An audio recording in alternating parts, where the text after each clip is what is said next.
Welcome to Let Me Fix This. Enjoy the video. In this video, I will explain how to use OCO in KuCoin.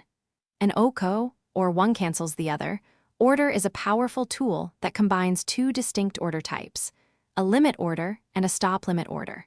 This unique feature allows you to strategically place both a take profit and a stop loss order at the same time.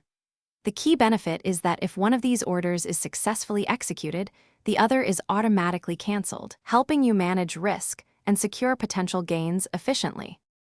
To begin, simply log into your KuCoin account and navigate to the spot trading interface.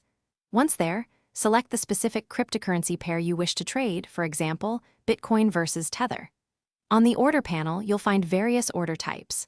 Click on the small triangle next to Stop Limit or similar, and then select OCO from the drop-down menu. This will open the dedicated OCO order entry form, ready for your inputs. Understanding the OCO parameters is crucial.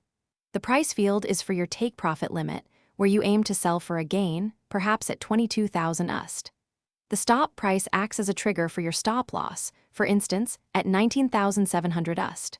Once triggered, the limit price, say 19,500 USD, is where your stop loss order will attempt to execute.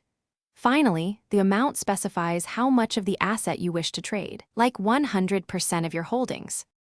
After placing your OCO order, you can easily monitor its status. Navigate to the Advanced Orders tab at the bottom of your trading page.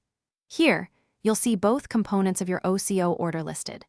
If market conditions change or your trading strategy evolves, you have the flexibility to manually cancel the entire OCO order at any time before either the take profit or stop loss is triggered.